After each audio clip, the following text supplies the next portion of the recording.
Ingat gak sih, ketika kita masih kecil, orang tua kita tuh suka bilang, jangan ngomong sama orang asing ya, sama orang yang gak dikenal. Don't talk to strangers. Lo tuh pasti gak asing lah ya sama kata-kata itu. Well, I know kebanyakan dari kita, ketika kita udah mulai mengenal orang tersebut, oh ternyata mereka baik ya. Tetapi, sebagian dari kita, ada yang menyesal bahwa mereka telah bertemu dan mengenal orang asing ini.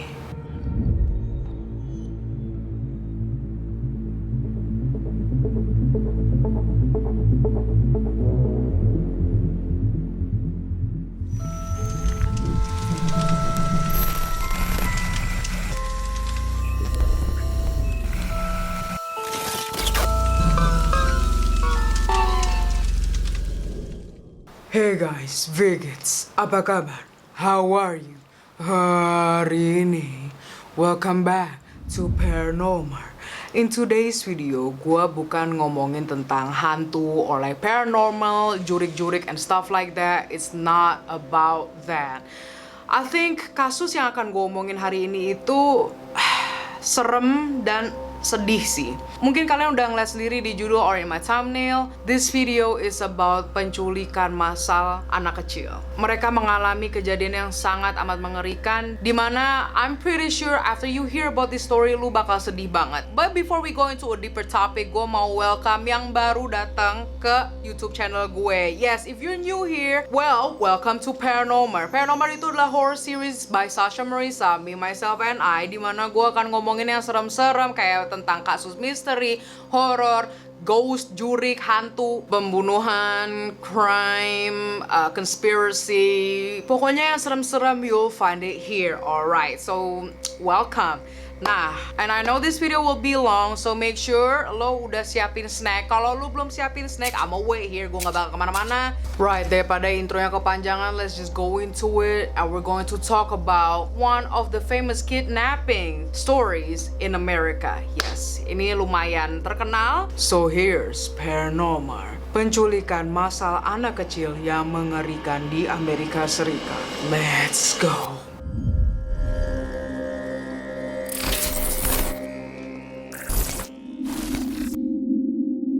Ada sebuah kota kecil di bagian West Coast, lebih tepatnya itu di Chowchilla, California. Mungkin you never really heard about it. Well, basically Chowchilla itu tuh 4 jam dari Los Angeles, so it's not really that far, masih satu daerah. Well, it's California, okay? Everybody and their mama knows what it is. Anyways, let's continue. Di dalam Chowchilla ini ada seorang warga negara American. Nah, seseorang ini adalah Frank Edward, dan kita bisa panggil dia Ed Ray. Nah, Ed Ray ini lahir pada tanggal 26 Februari tahun 1921. Alright, I know you're probably like, buset tua banget, Mar. Hold on. I know ini kasus way go back then, okay? But I promise you, kasus ini itu damage-nya sampai tahun ini, 2021. I will talk about it later, so stay your ass down. Si Ed Ray, dia nih lahirnya bukan di situ, gengs. Dia lahirnya itu di Lake Grande, California. It's in California, tapi beda daerah aja. Nah, orang tuanya si Ed Ray ini, yang namanya Frank Sr. dan Mary Ray, mengharapkan untuk pindah aja deh ke Chowchilla. I don't know what it is, tapi mereka tuh lebih seneng sama daerah sana karena lebih family friendly, terus komunitasnya itu sangat warm, hangat. Nah, mereka memutuskan untuk pindah tuh satu keluarga ke Chowchilla, dan mereka masukin Ed Ray ini ke sekolah yang lumayan bagus di daerah itu. So, they want the best for Ed Ray, dan pengen juga anaknya ini tumbuh besar di kota kecil ini. Akhirnya Ed Ray ini lulus dari SMA Chowchilla pada tahun 1940. This is so old, yo. Setelah dia lulus, si Ed Ray ini udah punya rencana hidup lah. Dia tidak mau meninggalkan Chowchilla, dan dia ini mempunyai rencana untuk membeli lahan pertanian di mana dia bakal tinggal di situ. A country, a farm thingy, petani, something like that, okay? Akhirnya sedikit demi sedikit Ray ini kerja sambilan. Ya udah deh tuh, uangnya kan lama-lama terkumpul lah ya. Ketika sudah terkumpul, beli deh tuh dia lahan pertanian di Chowchilla. Nah, abis membeli lahan pertaniannya itu, dia juga baru nikah bersama Odessa. I think her name was Odessa. Gue lupa weh. Yes, istrinya itu Odessa. Udah deh tuh mereka hidup in that barn, kayak di gubuk. Bukan di gubuk sih.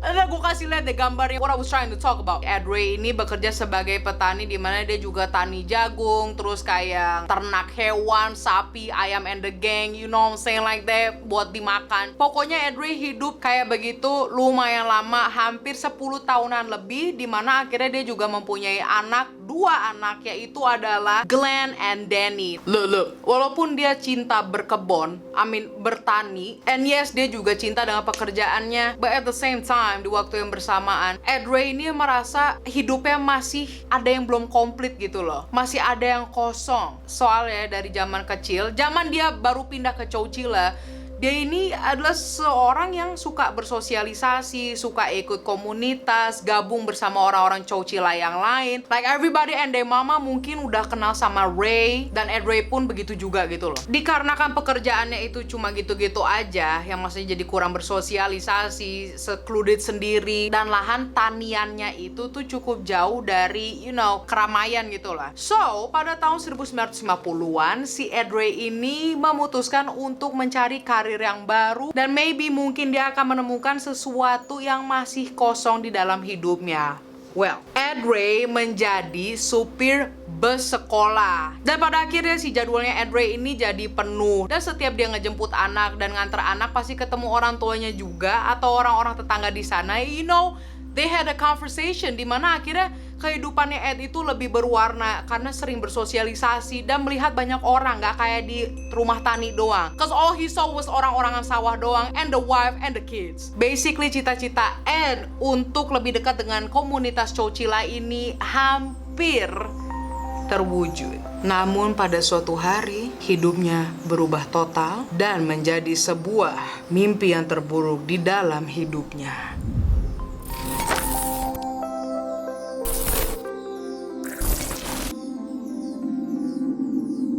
Anak-anak yang dijemput dan diantar Ed itu merupakan anak-anak Chowchillan, udah pastilah ya. But the interesting partnya itu adalah anak-anak ini merupakan cucu-cucu dari teman-temannya Ed zaman Ed dulu SMA. Lu ngerti nggak maksud gue ngomongnya? Yes, Chowchilla itu kecil banget, dimana everybody and their mama know each other. Jadi bocil-bocil ini tuh menghormati Ed because kakek neneknya itu kenal Ed, and he was a nice man from the very first start. Fast forward ke sore hari tanggal 15 Juli tahun 1976.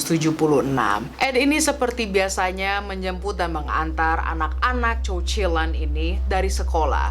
But in that day, dikarenakan itu lagi musim panas, ada yang namanya program summer school, di mana anak-anak di Amerika nih ya, kalau lagi musim panas atau lagi libur tuh ada program akademis dan non-akademis gitu, gengs. Pas lagi bulan Juni-Juli. Orang combau like dia bisa sekolah lebih dulu atau ngejar pelajaran yang dia nggak lulus sebelumnya, atau selain itu dia bisa yang namanya aktivitas olahraga bareng sekolah. Anyways, at the end, program summer school ini nggak wajib. Let's go back to the story again. Gue ngejelasin itu dulu biar kalian ngerti summer school tuh apa. So yes, pada hari itu si Ed nih nggak ke sekolah, tetapi jemput anak-anak ini dari kolam berenang umum di Chowchilla. Nah ya udah deh tuh, pada jam 3.45 sore Ed udah tuh ngumpulin anak-anaknya. Ayo let's go kids, let's go home.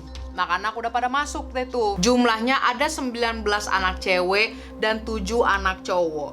Umur-umur bocil ini ranging from yang paling kecil umurnya 5 tahun dan yang paling besar itu umurnya 14 tahun. Jadinya kayak kegabung lah, cause this is summer school. Langsung cabut, dan si Ed ini tetap nyetir ke jalur yang biasanya dia pakai. Akan tetapi di jalur ini ada sesuatu yang membuat Ed untuk memberhentikan bis sekolahnya. Lokasi bus sekarang ada di jalan yang lumayan besar. Tiba-tiba Ed melihat sebuah mobil van putih yang sedang berhenti di tengah-tengah jalan. Dikarenakan Ed ini orangnya baik, yang hatinya bernurani ini, dia mikir bahwa, oh alah, ini ada orang lagi butuh pertolongan kali, mobilnya mogok atau bannya meledak atau gimana lah ya. Akhirnya si Ed nih turun nih dari bis. Ketika Ed turun, dia nyadar bahwa di pinggir jalanan, di belakang bus ya, tuh ada satu mobil van putih juga. But he was like, apaan sih? Akhirnya dia tetap jalan ke depan menghampiri van putih itu. tiba-tiba keluar 3 laki-laki dari pintu belakang van, memakai stocking di kepala untuk menutupi identitasnya, dan masing-masing membawa senjata. Pada momen itu, Ed Ray tahu bahwa dia itu sudah telat untuk melakukan apapun. Dikarenakan jika Ed Ray bergerak sedikit aja, salah satu dari laki-laki tersebut akan menembak Ed Ray, dan akhirnya Ed tidak dapat menjaga anak-anak malang tersebut jika diapa-apain sama 3 cowok misterius ini. Duanya itu langsung gerusa-gerusu masuk ke dalam bis sekolah. Kayak nggak tenang gitu deh. Nah, yang satu lagi sama Ed ini langsung acungin senjatanya ke telinga Ed. Nggak begini, bener-bener ditempelin ke telinganya. Kalau lu bergerak, ini langsung gue tembak on the spot. Dan menyuruh dia untuk duduk di depan. Tetapi yang ngacungin senjatanya ke telinganya Ed itu yang nyetir bis sekolah tersebut. Dan mulai menjalankan bis ke suatu tempat di mana 26 anak ini menemukan neraka di dalam dunia ini.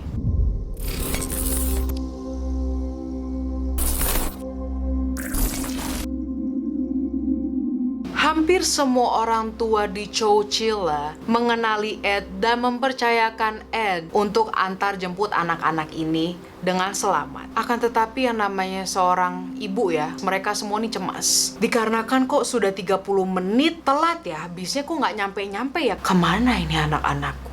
Jam sudah menunjukkan pukul 4.15 sore. Orang tua mulai menelpon ke bagian akademik di Chowchilla. Boleh cari tahu nggak bisnya nomor sekian-sekian, drivernya itu adalah si Ed Ray. Ini lagi di mana ya? Soalnya kok ini melebihi jam jadwal biasanya gitu loh. Apakah ada kemacetan? Please inform us, karena kita semua sebagai orang tua ini udah worry. Orang distrik sekolah Chowchilla ini juga baru nyadar, oh iya bisnya si Ed kok belum pulang-pulang. Maksudnya belum keparkir lagi nih di sini. Where is it? Where is he? Where are the children? Akhirnya pada jam 7 malam, patroli total tuh di distrik Chowchilla. Polisi-polisi mulai nyari dari jalur awal sampai jalur akhirnya Chowchilla, lebih tepatnya jalur bus sekolah ya. Dan orang tua yang menelpon tadi itu, yang tadinya nunggu di rumah, akhirnya pada nunggu di auditorium sekolah. Bus belum ditemukan. Akhirnya FBI join the chat, yes. Mereka ikut bantu pencarian dari langit. What I'm talking about itu FBI bener-bener pakai helikopter untuk search the whole area in Chowchilla. Nah itu tuh kejadiannya pada jam 8 malam. And you know what?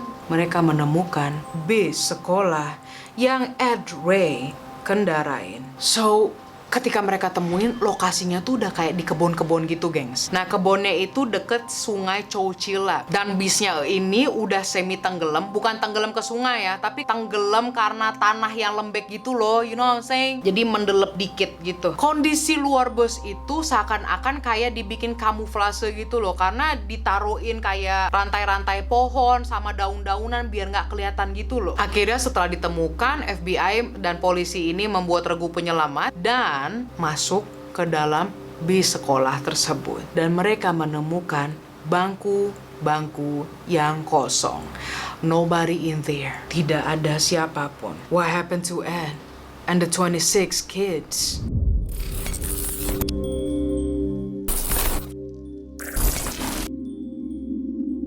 Apa yang terjadi dengan Ed dan 26 anak-anak kecil itu setelah 3 pria misterius itu mengambil alih bus sekolah mereka? Sekarang kita bakal balik lagi ke kejadian bis sekolah tersebut. Bis masih disetir oleh salah satu 3 pria itu, dan anak-anak ada yang cemas, ada yang lugu juga. Bahkan ada salah satu anak yang nanya ke laki-laki penculik ini gitu loh. Namanya adalah Monica Artery, yang masih berumur 5 tahun. Lu mau tau nggak dia nanya kayak gini ke si penculiknya? Pak, Bapak ini ya apa, kelinci Paskah ya? Kelinci Paskah. Hold on, don't laugh. Soalnya 3 penculik ini tuh dia pakai stocking. Jadi stockingnya itu jadi kayak topeng. Nah, stocking kan ada buat kakinya tuh. Jadi kakinya itu jadi begini, keleweran ke kanan kiri wajah gitu. Jadi kelewer-kelewer kayak kelinci. Udah setelah ditanyain gitu, si penculik ini malah teriakin dia, saya, "Woi!" gitu kan. Akhirnya dia kaget kan. Langsung kayak nangis kan, kesian sih gua, aduh. Lalu nggak lama kemudian tiba-tiba bus sekolah ini berhenti, gengs. Lokasinya itu tuh kayak di kanal, dan para 3 laki-laki ini mindahin Ed dan 26 bocil ini ke dalam van putih yang tadi gue ceritain awal-awal. Kan ada 2 tuh. And do you know how small mobil van putih itu? Just look at the picture. Itu ada 26 anak. Walaupun dibagi 2 tetap aja woi. Itu tuh sampai ada yang ngeringkuk, sampai ada yang kayak jongkok gitu saking nggak muatnya. Di dalam van tersebut mereka semua nggak bisa ngelihat keadaan di luar dikarenakan jendela mobil van itu dicat total. Lalu Ed itu cek jamnya dia agar dia mengetahui kapan mereka ini mulai on the way dari mobil van tersebut. Apparently mobil van ini telah membawa Ed dan 26 anak bocilin yang malang selama 11 jam. Dan mereka ini nggak dikasih waktu untuk pipis, nggak ada AC-nya sama sekali, jadi bener-bener kayak kebekep gitu loh. Akhirnya pada muntah, geng. Kesian sih. Akhirnya hampir semuanya nangis. Sampai ada yang pipis di celana, ada yang pup di celana. Akan tetapi anak-anak yang lebih tua nih, kan ada yang umur 14, 13, 12 ini, they understood enough the situation, dimana mereka mulai menyanyi seneng-seneng kayak bercandaan sama anak-anak yang kecil ini biar merekanya lebih tenang, dipeluk-pelukin, terus mulai nyanyi if you happy and you know it, clap your hands. Well, malah nggak kena. Ada yang ngejawab begini, if you're sad and you know it, clap your hands. Ed dan 26 anak-anak malang ini sampai ke sebuah tempat. Nah, tempatnya itu kayak pertambangan gitu yang letaknya di Livermore Quarry yang jaraknya itu 161 km dari Chowchilla. Satu persatu dari bocil-bocil tersebut disuruh keluar. Lalu pas keluar itu mereka ditanyain nama lengkap kalian itu siapa, nama bapak ibunya itu siapa. Setelah ditanyain gitu, mereka dikasih baju polosan gitu deh, baju seragam gitu. I don't know, but it's just weird. Akhirnya Ed yang dipanggil terakhir kali. Ketika Ed keluar, dia melihat ada sebuah mobil van lagi. Tetapi mobil vannya ini udah semi terkubur sedalam 12 feet. Atau bisa dibilang 3 atau 4 meter dalamnya. Si Ed nih cuma bisa ngelihat ada suatu bolongan gitu di atap van yang terkubur itu. Di dalam bolongan itu, Ed melihat sebuah tangga untuk turun ke bawah. Dan disitulah Ed menyadari bahwa dia dan 26 anak kecil malang ini akan dikubur hidup-hidup. Satu persatu mereka dipaksa untuk turun ke bawah. Di dalam van tersebut ada beberapa kasur dengan segala ukuran yang udah kotor banget, bau. Pokoknya si penculik ini menyediakan sebuah kontainer yang dalamnya itu adalah makanan dan minuman, tetapi jumlahnya sedikit banget. Mungkin itu cuma bisa buat 3 atau 4 orang. Bolongan tersebut ditutup dan semuanya mendengar sebuah dentuman kayak duk duk beserta suara kerikil tanah. Well, you know what it is. Bener, mereka akan dikubur hidup-hidup.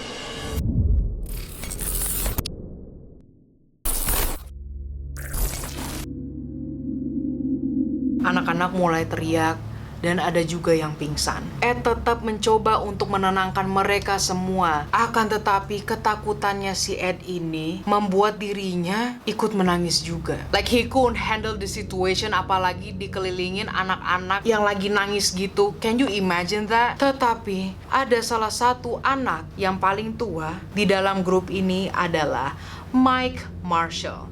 Dia ini berumur 14 tahun. Tiba-tiba berdiri dan ngomong, "Gua nggak mau mati dulu. Setidaknya gua mau coba keluar dari tempat ini." Mike Marshall mengatakan kata-kata tersebut dan membuat seorang Ed yang sudah broke down menjadi punya willing keinginan untuk membantu dan keluar, get the hell out from this hell cage. Akhirnya mereka berdua ini mengumpulkan anak-anak cowok yang udah lumayan tua, ranging yang umurnya 13 sampai 12 tahun ini. Tolong kumpulin semua kasur-kasur di sini yang berserakan, dan mereka itu bakal numpukin kasur-kasur tersebut sampai setidaknya cukup tinggi untuk satu orang ngepegang langit-langit van tersebut. Before I explain it deeper, gue mau ngasih tahu kalau vannya ini lumayan lebih gede daripada van yang dia OTW tadi. Let's continue back to the story biar kalian nggak bingung. Nah, udah dikumpul-kumpulin, ditumpukin. Ada deh tuh anak satu yang naik ke atas dan megang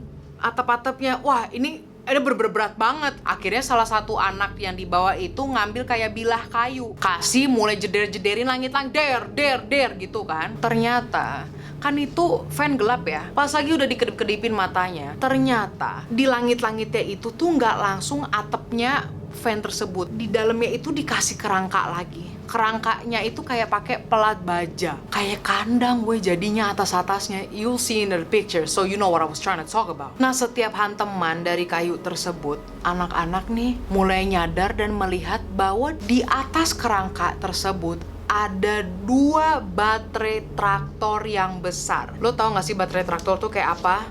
Like this. Masing-masing berat baterai traktor tersebut itu adalah 45 kilogram. So you do the count, itu ada 2, that means 90 kilogram. How is a kid going to move 90 kilogram baterai? Ed, Mike, dan anak-anak cowok yang lainnya itu berusaha sekuat tenaga. Sampai ada yang kecetit, ada yang sesak napas, tetapi mereka nggak give up. Mereka punya harapan setidaknya untuk ngegeser dikit deh. And this is one of the sad parts. Anak-anak kecil yang bocil tadi tuh yang lugu-lugu, mereka ini malah ngasih suplai air putih dan makanannya itu bukan buat dimakan mereka, tetapi malah mereka kasih ke Ed, Mike, dan anak-anak cowok tersebut yang berusaha untuk ngegeser baterai di atas itu. Bayangin woi, yang tadinya nggak ngerti apa-apa, sekarang jadi mulai mengerti situasi horor woi. Setelah upaya mereka kayak begitu, fan tersebut malah jadi tambah meleot woi. Tambah masuk ke dalam jegrek gitu loh. Kalau mereka tambah jeder-jederin lagi, itu baterai traktor bakal jatuh, tanah bakal masuk, and everybody mati. Akan tetapi ada satu hantaman yang kuat banget di mana kerangka baja tersebut tergeser. Ed sama Mike berusaha ngelonggarin baja tersebut and berhasil.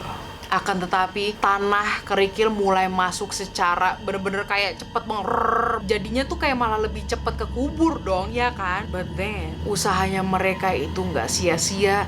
Akhirnya mereka melihat sebuah cahaya kecil banget. Dikarenakan bolongan tersebut terbuka sedikit banget, Ed dan Mike ini memutuskan untuk mengambil salah satu anak-anak yang cowok ini, bukan yang bocil banget yang udah mulai gede, yang badannya paling kecil deh, mulai ngerangkak keluar sampai bener-bener kejepit banget. Dia tetap berusaha keluar walaupun sakit semua badannya untuk keluar. Dan dia ini diinstruksiin sama Ed untuk singkirin tanah-tanah di atas atap fan ini. Apapun yang di atas tolong singkirin, yang penting bolongannya ini clear. Tanah-tanah disingkirin, akhirnya lubang di atas atap fan tersebut terbuka. Udah kebuka total, si Ed langsung ngambil anak-anak itu satu persatu, dinaikin ke atas cepet-cepet, because they don't know bahwa penculik itu bakal balik kapan lagi. We don't know that. Setelah semuanya udah di atas, anak-anak yang cowok ini membantu Ed dari atas ngambil badannya Ed. Akhirnya mereka semua menghirup udara malam yang sunyi dan sepi ini. Setelah 16 jam dikubur hidup-hidup. Walaupun mereka sudah keluar dari van, apakah mereka akan selamat sampai Chowchilla?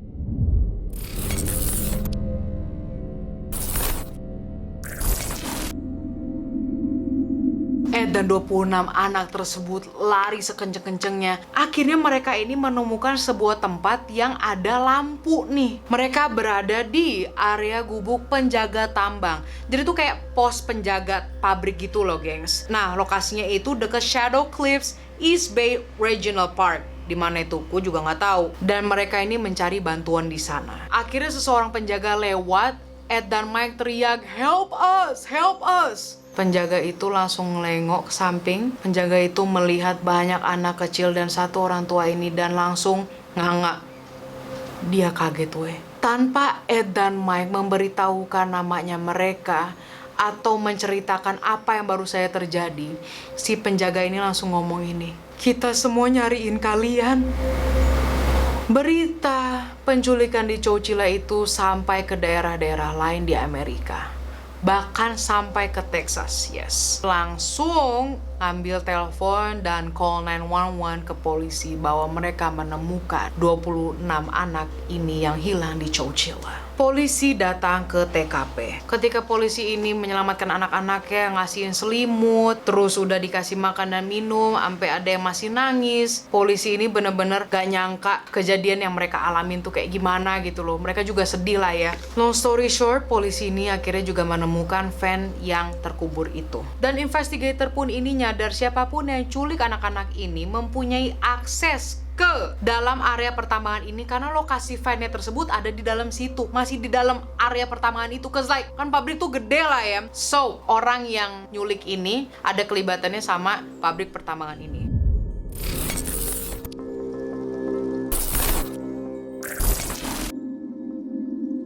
Seorang laki-laki yang berumur 24 tahun dengan nama Frederick Newhall Woods merupakan anak dari yang punya lahan pertambangan tersebut. Yes, the investigator was right. I know what you're trying to say. Lah itu kan anak orang kaya. Selain itu, polisi langsung menemukan identitas dua laki-laki yang lainnya itu juga. Sepasang kakak beradik, James dan Richard Schoenfield. Tiga-tiganya udah ditemuin, ditangkap, dan diketahui juga bahwa tiga laki-laki ini berasal dari keluarga yang mapan.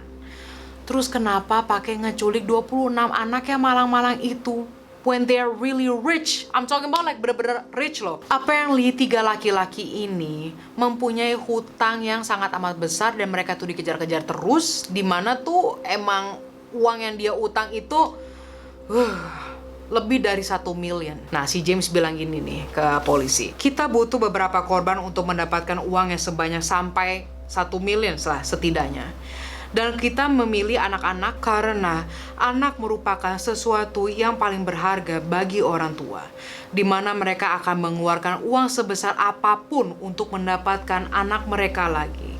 Dan mereka tidak akan mengajak berantem kepada sang penculik. Mereka sangat rentan. Ketiga penculik ini terinspirasi oleh buku novel yang judulnya adalah The Day the Children Vanished oleh Hugh Pentecost. Penculikannya ini mirip banget sama di buku novel tersebut. I actually read a bit of it. Gue nggak baca fullnya karena masih beli deng. Gak ada yang gratisan.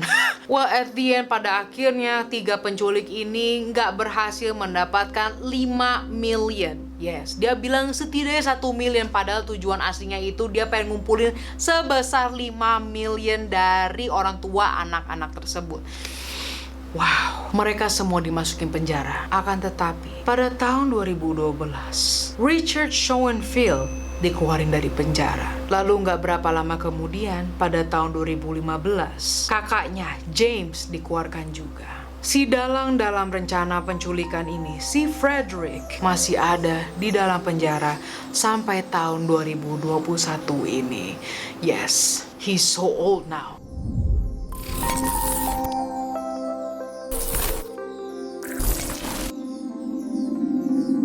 Meskipun Ed dan 26 anak-anak tersebut berhasil untuk keluar dari penjara van tersebut dan dapat melihat kehidupan lagi, hampir dari mereka semua itu suffering atau mengalami yang namanya anxiety, kepanikan yang tiba-tiba. Bahkan walaupun mereka udah pada gede-gede ya sekarang, mereka benar-benar nahan gak tidur selama 4 hari saking takutnya untuk tidur. Karena kalau mereka tidur, mereka akan dapat mimpi buruk. Trauma mereka tuh gak dapat hilang sampai detik ini gara-gara 3 lelaki yang membutuhkan uang sebanyak $5 million.